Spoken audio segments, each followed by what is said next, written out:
Welcome to Actionable Intelligence. I'm Eric Greitens, and it's an honor to be with you tonight. Big developments today. As many of you know, for a long time now, there have been a few strong investigators, including John Solomon at Just the News, who've been digging in to Hunter Biden's alleged efforts to profit from Joe Biden's time as vice president. And now there's allegedly incriminating materials on Hunter Biden's laptop.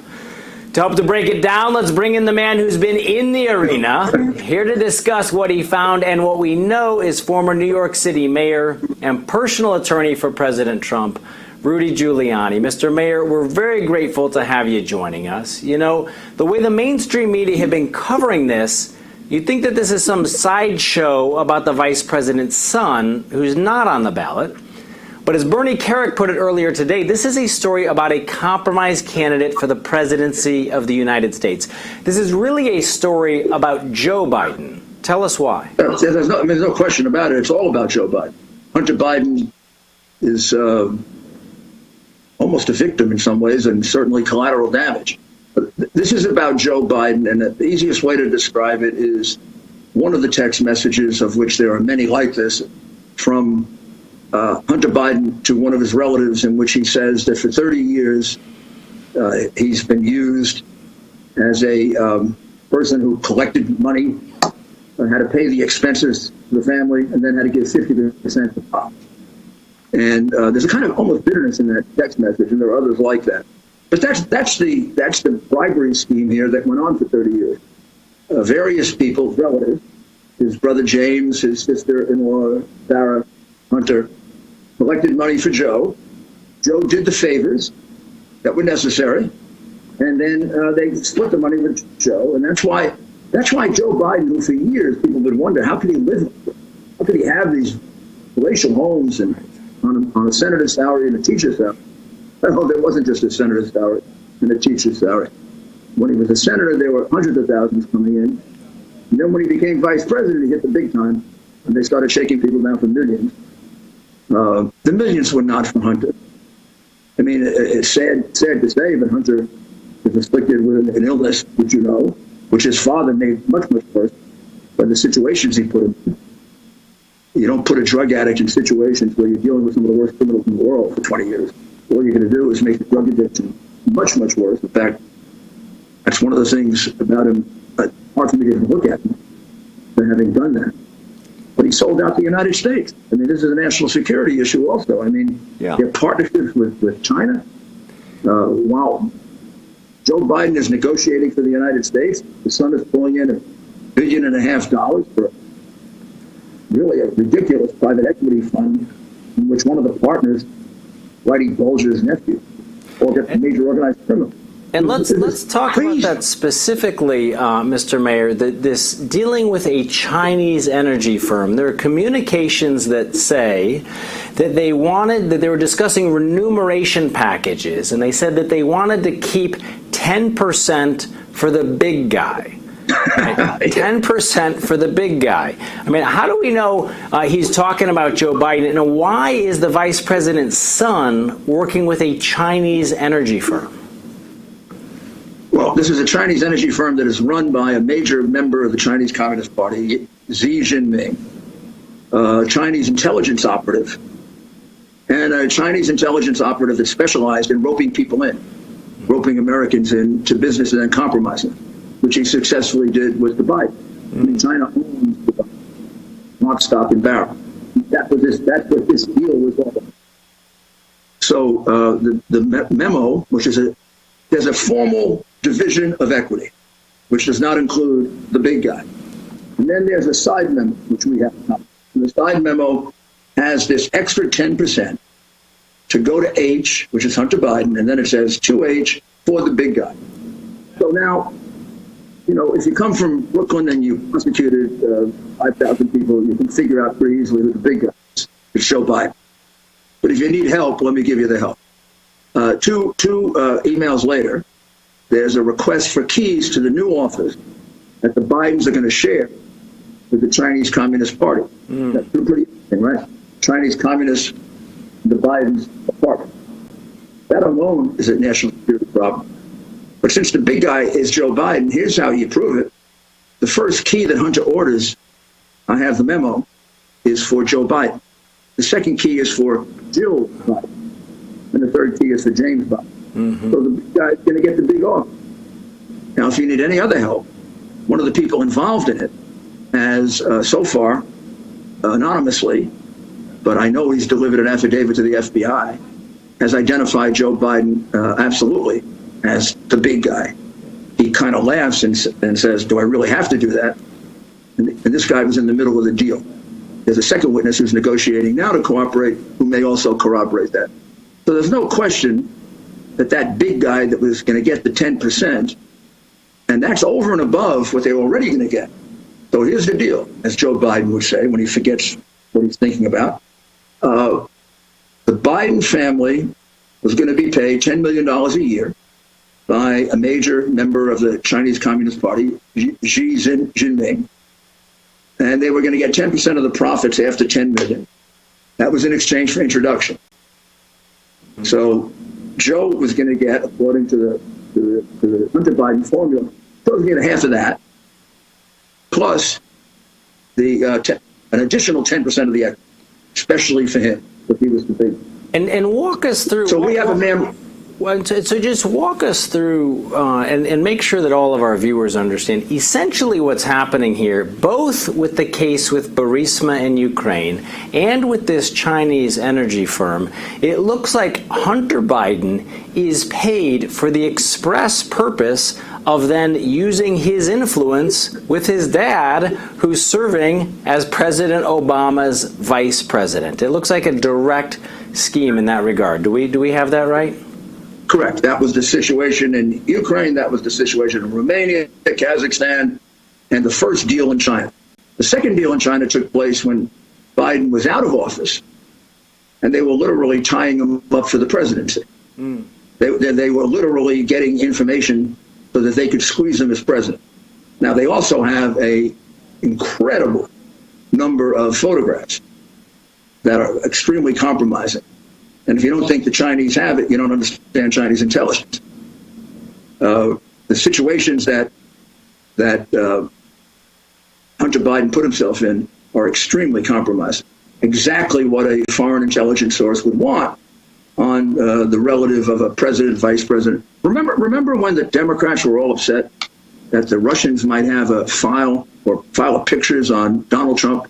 I mean, that was terrible. Oh, my God. That was the fake Steele dossier that we're talking about here, the absolutely fake, uncorroborated Steele dossier. But they don't seem to be concerned that the Chinese have probably 10,000 photos of Hunter Biden that are disgusting and could easily be used to extort. Also, they then have the vice president. We want to talk about those photographs, what you found on the laptop, and the actions that you've taken just recently in the last couple of days. And if you can, we'll ask you to stay with us through this break. We want to come back. This is a really important story for all of our viewers, and we're honored to have you on with us tonight. We'll be back in just a minute, folks.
Welcome back to Actionable Intelligence. We're here with Mayor Rudy Giuliani. Mr. Mayor, the laptop that you recently turned over to the authorities, it sounds like the FBI had that laptop for almost a year.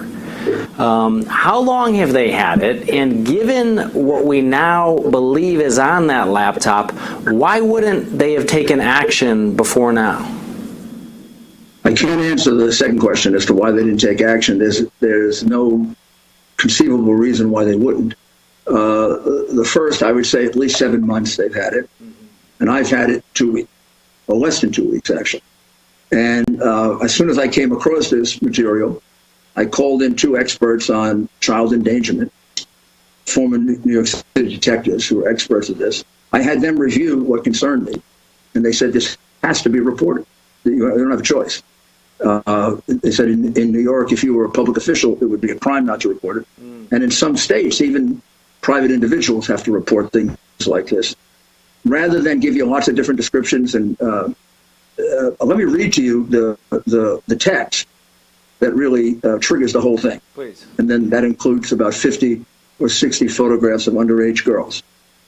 This is the text, and this is written to Joe Biden by Hunter Biden. So Joe Biden is fully aware of what I'm now reading to you. And it was in 2018. This is September 23rd, 2018. So we get exact, okay? Yes. This is Hunter to his father, Joe Biden. She is referring to his sister-in-law, his brother's sister. His brother had died, his sister-in-law, and the sister-in-law had a love affair, and he's referring to her. She told my therapist that I was sexually inappropriate with, and here he's referring to a 14 or 15-year-old girl, whose name I blocked out. When she says that I FaceTime naked with her. And the reason I can't have her out to see me is because I'll walk around naked, smoking crack, talking tom girls on FaceTime. When she was pressed, she said that, and girl's name, she never said anything like that. But bottom line is that I create and cause, and these are the key words that trigger it, a very unsafe environment for the kid. Now, when you combine that statement with the 2 or 3 other texts here that talk about his unsafe and dangerous behavior, and you look at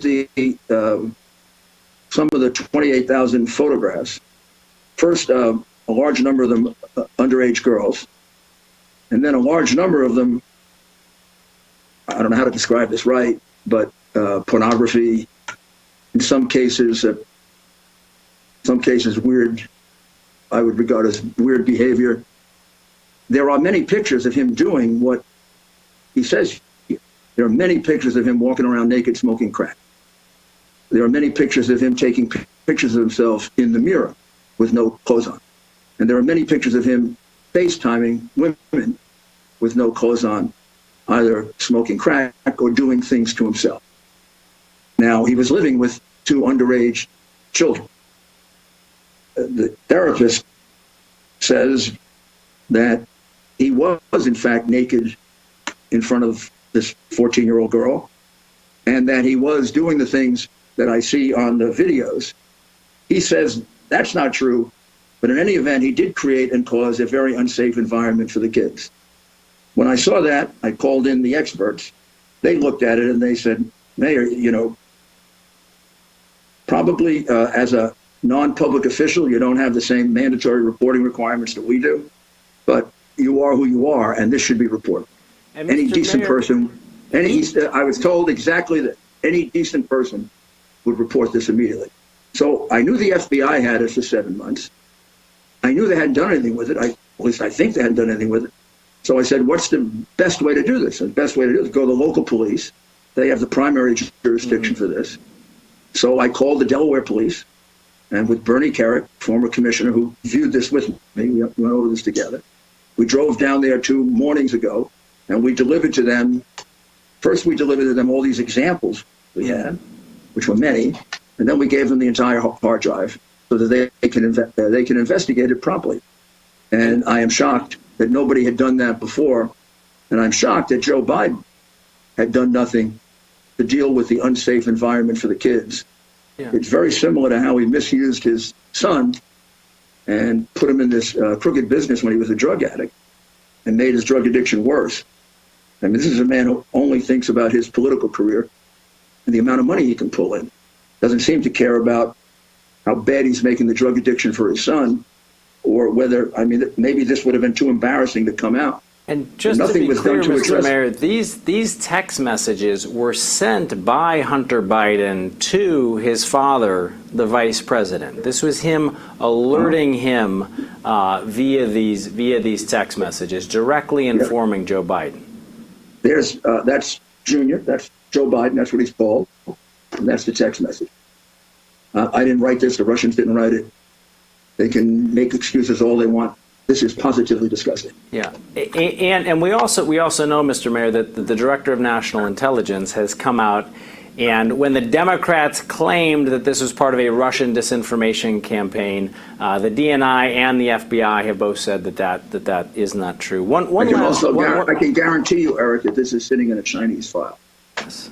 In order to pressure him. One last question, Mr. Mayor. In the last minute that we have left, there's some Just the News reporting that suggests that Burisma may have hired Hunter Biden to directly and immediately lobby the Ukrainian energy desks at the State Department while Joe Biden was vice president.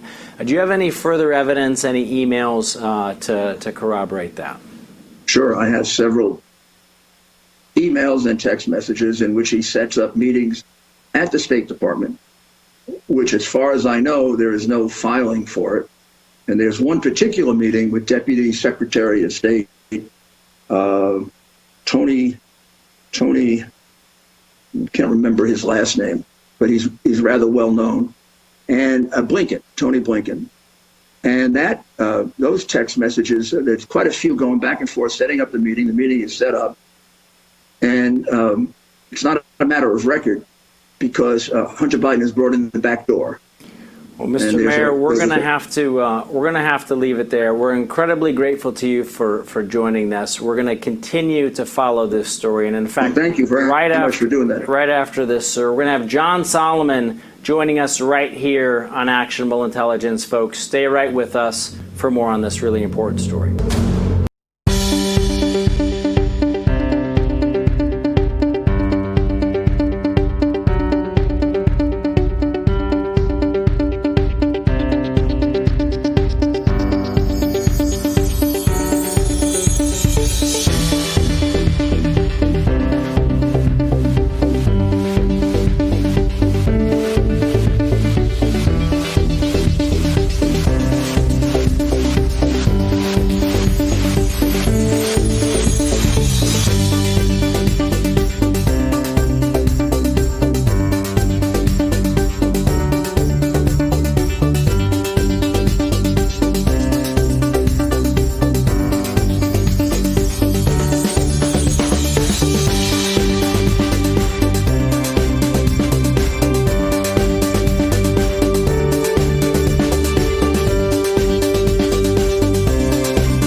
Welcome back to Actionable Intelligence. I'm Eric Greitens, and now we're joined by Just the News founder and editor-in-chief, John Solomon. He has been on this story from the very beginning, and we're going to go straight to him for some really key insights about Hunter Biden, and more importantly, what this means for Joe Biden in the upcoming election. John, thanks for joining us. Good to be with you, Eric. So for all of our viewers who might have just tuned in and they are hearing about Hunter Biden and Joe Biden, help paint a picture for them of what's happening in this investigation to the relationship between Hunter Biden and his dad while his dad was vice president. Yeah, listen, it's a pretty simple story. At 30,000 feet, you've got a vice president who has some very important foreign policy responsibilities: China, Russia, Ukraine.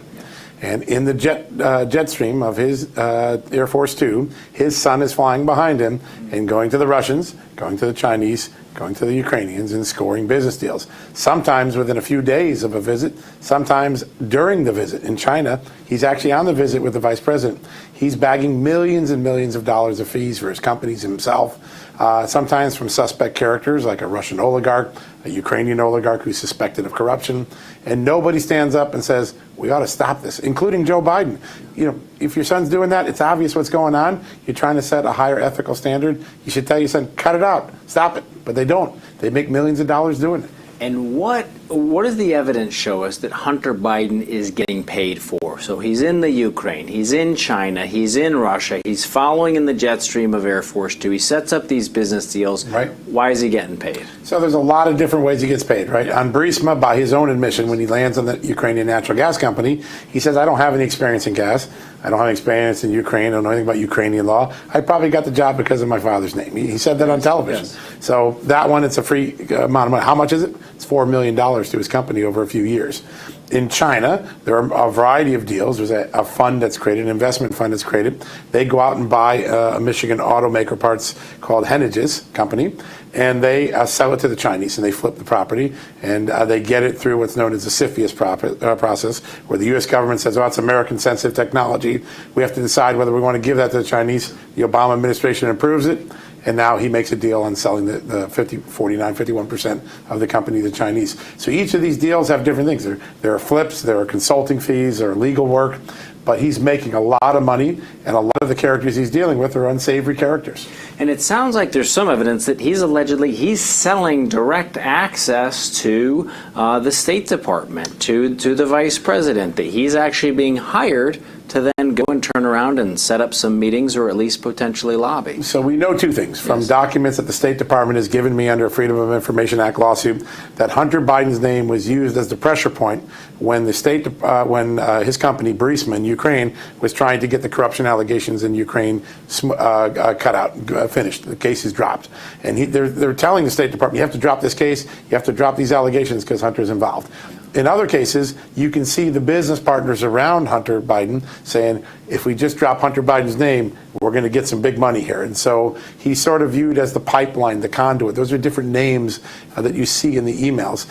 It's exactly the influence peddling that we had ethics laws to prevent. And during the Obama-Biden years, the Biden family got away making a lot of money doing things that normally most Americans and the State Department saw as a conflict of interest. Well, and it sounds like also there are some emails that suggest that not only was Hunter Biden getting paid, but there's at least one email, some correspondence about a deal with a Chinese energy firm where they're talking about remuneration packages for 6 people. Right. And they say they're going to set aside 10% for the big guy. Yes. What should we be I have about? talked to an official that was involved in that transaction who confirms to me that email is authentic. The information in it is consistent with what the business plan. Now, at this point, it's 2017. Joe Biden is no longer the vice president. He's a private citizen. He's free to get in on any deal he wants. But the official I talked to said the deal was 20% was going to go to Hunter Biden and 10 of that was going to go to Joe Biden, the former vice president, and they were going to get rich off the deal. And again, it's another company that has these deep ties to China, the Chinese government, the Communist Party. They didn't seem to have any qualms making money in Communist China. And then bring us up to speed on what's happened lately. Everybody's hearing about Hunter Biden's laptop, the emails that are allegedly on that laptop, other incriminating information. What do our viewers need to know now? We're still trying to authenticate some of the emails that were found on the laptop that Mayor Giuliani just talked about. Yes. I've been able to authenticate 4 or 5 of them. They do appear to be real. Participants on it say, yeah, that was my email. That's what we talked about. But there are many more that have not yet been. There's a separate set of emails that belong to one of Hunter Biden's former business partners, a guy named Devin Cooney. Those are being authenticated by Cooney and his defense team. Yes, those are my emails. I've turned them over to journalists. Have at it. And those emails get to a lot of the same profit making overseas, using Hunter Biden's name, using the Biden family name to cash in. So all these different pieces of evidence, whether they come from the State Department under FOIA, Devin Cooney's hard drive, the Giuliani discovered hard drive, they all show the exact same picture. A family, a political dynasty, a family getting rich off of their name while Joe Biden oversees the policies that these various countries are affected by.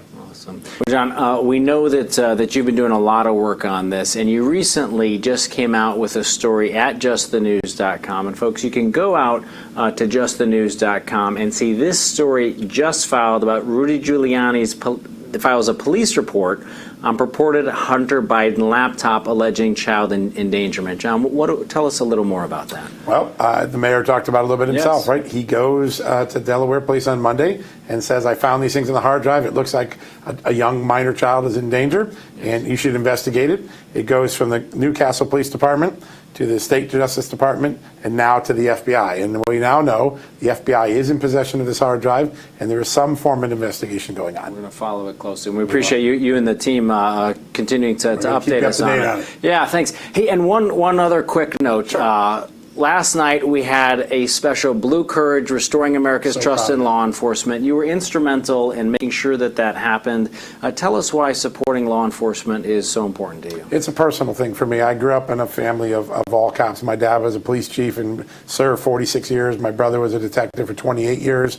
And the last 6 months, we've seen this distorted debate about police that doesn't represent it. We wanted to set the record straight and show some of the heroism. You did a great job hosting, and the recipients last night, they made me feel great to know the incredible courage their family showed, the sacrifices they showed, and even after suffering tragedy, they're giving back to their community after a terrible tragedy. What heroes. What a great show. I was very proud of it. I was proud to be a part as well. Thanks for your leadership on it, Thanks, John. Eric. Yeah. Appreciate it. Hey, and folks, if you haven't seen it yet, you can go out to justthenews.com and check it out. It's Blue Courage Restoring America's Trust in Law Enforcement. We're out there talking with frontline police leaders. We're talking with police officers about how we got here as a country and also what we need to do moving forward. One of the things that I so enjoyed about the program was that we were able to share really practical information with people about what they could do to help us to restore trust in law enforcement, while also sharing some really powerful stories about law enforcement families that have made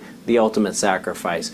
Well, folks, the president's campaign is in full swing, and when we come back, we'll throw it over to our Real America's Voice rally team for complete coverage of the president's North Carolina rally. Stick with us. You're watching Actionable Intelligence. We'll be right back.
Well, welcome back to Actionable Intelligence. I'm Eric Greitens, and I'd like now to welcome in our rally team anchored by Jessica Rivera. She joins us now. Jessica, it's so great to see you.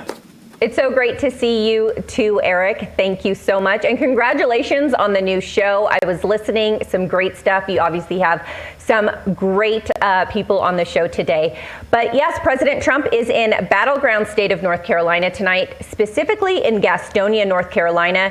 And Eric, with just 13 days left till the election, President Trump is in the Tar Heel state of North Carolina tonight. The president won the battleground state in 2016 with 3.66%, even though polls predicted a Hillary Clinton for sure win. Current polls are making similar predictions with Joe Biden ahead with a 5-point lead. Both campaigns are pushing hard for North Carolina. Both are in the state today and have been recently. Kamala Harris was in Asheville earlier today and most recently in Charlotte.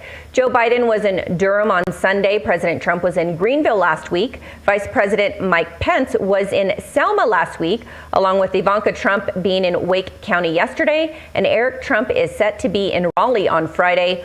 While Harris has been in the state, she continues to attack the president on his handling of the coronavirus pandemic, his nomination for Supreme Court, and his supposed hate and division of the nation. Harris had plans to make these stops last week, but had to cancel due to members of her campaign testing positive for COVID-19. But the main question right now is, where is Joe Biden? And is he out of sight, conveniently, to not have to face questions about his son Hunter Biden's latest laptop information scandal, which we heard so much about on your show, Eric? Our Los Angeles correspondent Amanda Head is on location in North Carolina, where the president is set to speak in just a little under 30 minutes. Now let's head out to Gastonia to Amanda. Amanda? Okay, do we have it? I don't have any program, so they're... Okay, I don't think we have Amanda right now. So let's try, are we going to go out to Dr. Gina? Hi, I can totally hear you if you can hear me. Hi, Dr. Gina. I wanted to let our viewers know that you are traveling with Women for Trump, and you're in Milwaukee. Tell us about it. Yeah, well, we've been actually all over the state of Wisconsin following the Women for Trump bus tour. And tell you what, it's very exciting for the folks here in Wisconsin. They are riled up. They are wondering the same thing you're wondering. Why isn't Joe Biden campaigning? And a lot of those kinds of questions are flying around. And why isn't the fake news media, as they refer to them, covering the Hunter Biden scandal? And they are very confused about the sort of cover-up happening by the DNC. They think it'd be best, if they just came clean about it. But it sounds like they're going to go ahead and try to cover it up and just try to act like this scandal isn't happening. That really does sound like it could be some very serious criminal activity, at least allegedly, and some sorts of collusion with even foreign governments. It's really on the minds of voters right now. And there's a lot of people, especially in a state like Wisconsin, who planned to vote for Joe Biden that are thinking otherwise now. All right. Well, thank you, Dr. Gina, and safe travels to you and all the women there. And it looks very cold, so stay warm there. We'll talk to you soon. And Eric, big tech censorship. We've heard a lot about it lately, especially with Turning Point USA founder Charlie Kirk recently being banned on social media. He spoke about the situation on Water Cooler. Let's take a listen.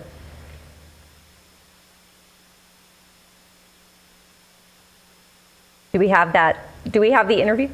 I think we This is the same garbage Rudy Giuliani, Trump's henchman. It's a last-ditch effort in this desperate campaign to smear me and my family. Okay, well, that was the wrong thought. I believe we're going to take it now to the interview there with Charlie Kirk. Let's bring in Charlie Kirk, the founder of Turning Point USA and a victim of liberal Twitter. Charlie, thanks for being here. Well, I don't know if I wear the victim label like the left does, but yes, currently I am locked out of my Twitter account. And as you said, I tweeted out something that was widely reported at the time. And 19 hours later, the story reporting changed, and you can't edit a tweet. And so then they locked down my entire account, all 1.85 million followers, in a hostage situation, saying that if you do not bend the knee and admit guilt and basically delete this singular tweet, then we will not allow you access back to your account. Now, by doing so, as soon as you do that, it stunts all the reach of future tweets. And it also just, in my opinion, it's so incredibly totalitarian and tyrannical that I have to have my entire audience be held hostage by a couple of, social media giants, I guess, social media tyrants. And it really is something that I think a lot of us need to recognize, that there's two governments in our country, that we have the federal government and then we have the Silicon Valley government. And I think the Silicon Valley government is disturbingly more powerful than even our own government. So, Charlie, what are you going to do at this point? I mean, you got 2 million roughly on Twitter. You got a lot more in other social media places. What's the game plan at this point? They're kind of boxing you in. Yeah, they box me in. I really have no options. I mean, we have drawn attention to it, and we probably have to bend the knee. It's probably what we have to do. And it's a false choice, but we're 14 days out from an election. I have 1.8 million Twitter followers. I average 130,000 retweets a day. I think it would not be good for the country and for the election if my voice all of a sudden just disappears. And so I don't know what my account will look like on an engagement side, but yeah, look, tragically and unfortunately, we tried other avenues. We were hoping that Twitter would try to reach out to us and have a dialogue. It's not. They didn't. So we're hostages. And so we're going to have to make a decision. And unfortunately, like everyone else in this situation, we are going to have to pay fealty. And that's a really unfortunate situation. We're still wrestling with, we have other options. We don't. And I feel that every hour that goes by that I'm not able to tweet, they're winning. Mm-hmm. Yeah, I want to understand what you say, and I understand it, but just so we're clear, when you say bend the knee, in essence, you have to delete the tweet, and at that point, you'll be back up and running, in essence, but they're going to then go ahead, Charlie. Yeah, no, you're right. I have to delete the tweet. I have to admit guilt, but then we did this back in March when we tweeted about hydroxychloroquine, and for example, we were adding about 4,000 followers a day prior to that, and as soon as they made us bend the knee, same thing, delete the tweet, we started adding 40 followers a day. For 6 months, we were with it. They put you in a completely different shadow banned category. The moment that you go through this process, and it took us months to break out of it, and we've just started to. And so now we're just going to be basically in a kind of invisible Twitter jail, if you will, where less people will see our content, less people will be able to engage with us, all because we tweeted something that was widely reported at the time. And remember, tomorrow night is the last presidential debate, and us here at Real America's Voice will be bringing you a 1-hour special before the live debate coverage. And you can catch it here starting at 8 p.m. Eastern. And stay with us, because after the break, we'll continue to talk about the president's rally tonight in North Carolina and much more. We'll be right back.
Welcome back to Actionable Intelligence with Eric Greitens. I'm Jessica Rivera alongside your host, Eric, tonight as we bring you live rally coverage of President Trump's rally tonight in Gastonia, North Carolina.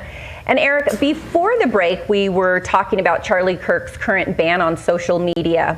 And so I wanted to ask you, what are your thoughts on the ban? Well, you know, Jessica, I think we're seeing right now what's going to look like 50 years from now, one of the biggest moments of censorship in the history of the country. I mean, the fact is conservative websites, whether it's something like the Daily Caller or Breitbart, have seen their Google traffic plummet. While you have other sites like the Washington Post and CNN are displayed prominently. You also had even the co-founder of Wikipedia, Larry Sanger. He recently wrote an essay titled simply, Wikipedia is badly biased. And it is. You know, Wikipedia isn't even pretending anymore. They no longer even claim to have a neutral point of view. And I think when we look back historically, it's important to recognize that we've been through these moments of censorship before. You know, there was a time in the 1830s and 1840s when the United States Postmaster General wouldn't carry abolitionist pamphlets into slave states, right? That was censored. There was a time in World War I when President Wilson pushed the Sedition Act, which actually made it a crime to go out and talk against the war effort. So you have these moments in history where if you were against slavery, you were censored. If you were against a war, you were censored. And right now what we're seeing is that the big tech's coming in, and if you're a conservative, you're censored. You know, we saw it just most recently with the New York Post story, which was banned in many places when these allegations came out about Hunter Biden and his allegedly corrupt business deals while Vice President Biden was serving in the Obama administration. So I think it's really concerning. This has always been a country where we believe that people's ideas should see the light of day, whether you agreed with them or not. And this censorship, especially when it's pushed and forced by big tech, is really concerning. And I think that a lot of our viewers and a lot of voters in these last couple weeks are going to be going out to try and get the truth. And it's why I'm so glad that here at Real America's Voice, we're really providing an alternative to the mainstream media where folks can come and get this critical information. Absolutely, Eric. And earlier today on America's Voice Live, they spoke with Jeff Brain from Clout Hub. And I wanted to, you know, and the reason why it's so important is because so many don't know that there are other alternative platforms of social media actually gaining traction and users. So I wanted our viewers to hear this. Jeff Brain, please join the program and tell us all about Clout Hub. For those who don't understand what Clout Hub is, where can they find it and what can you do on Clout Hub?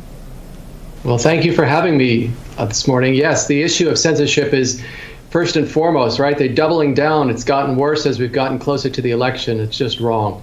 That's why I started Clout Hub. Clout Hub is the first ever social media platform designed specifically for civic and political issues and engagement. We like to say, don't just post, do.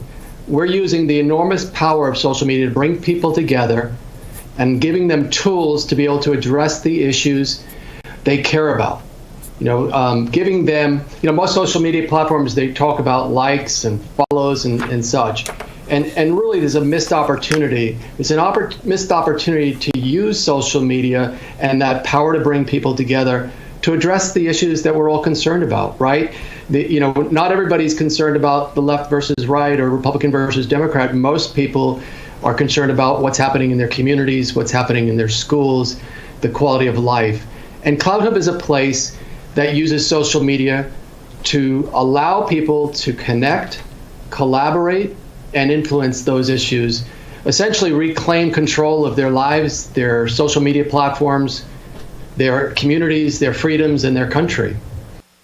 And Eric, with these alternative social media platforms like Clout Hub, do you see this causing big tech to stop censoring certain voices because now they're seeing that Americans have, or people have options, or will it just become a right platform and a left platform for social media?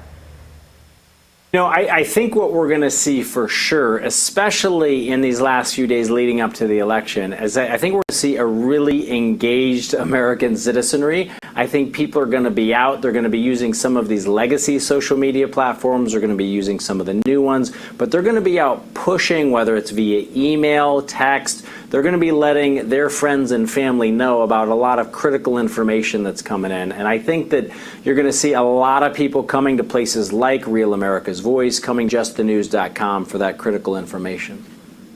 All right, and thank you, Eric. Stick around. We have much more to talk about after the break. And keep it here, because after the break, like I said, we'll bring you much more coverage on President Trump's live rally tonight in Gastonia, North Carolina. Keep it here. We'll be right back.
Welcome back. I'm Eric Greitens, and we've got coverage live of President Trump's rally tonight. Jessica Rivera is going to be taking us through it. Jessica, we're just days away from the election here. What are you most looking for to see from this rally tonight?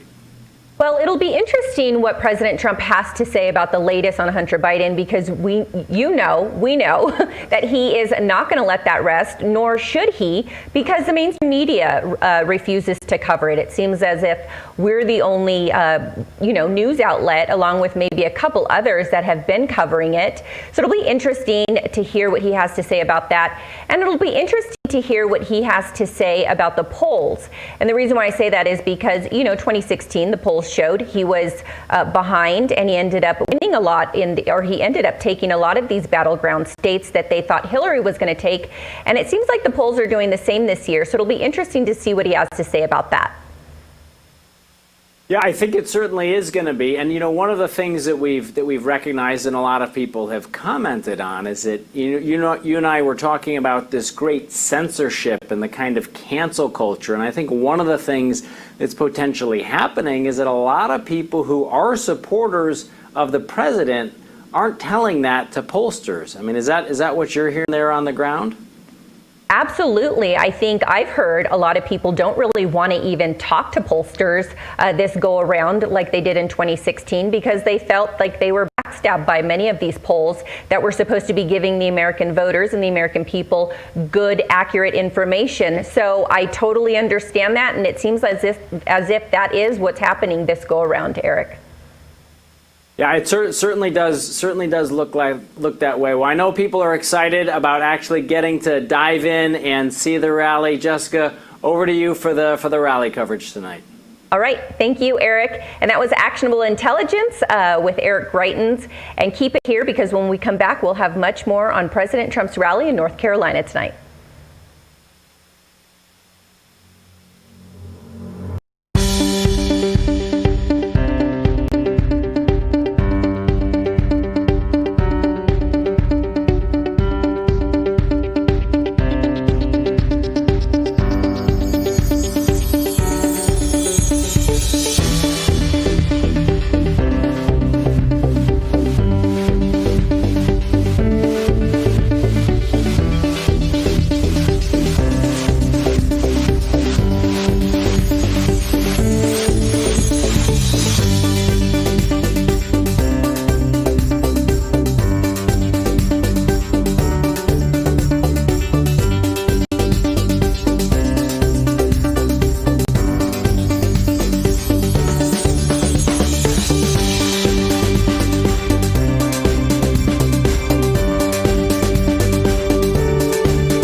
promises made, promises kept rally with your president, Donald Trump.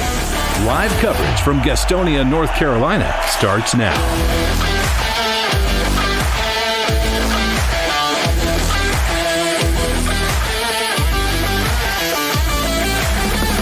Return of the rally.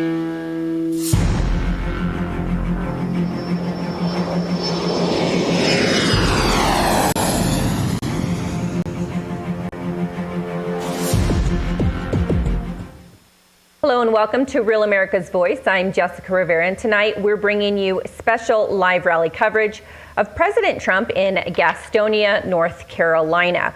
Our very own Amanda Head is on the ground there in Gastonia and will be joining us shortly, along with host of Ringside Politics, Jeff Carrere, who will be joining me from our Louisiana studios.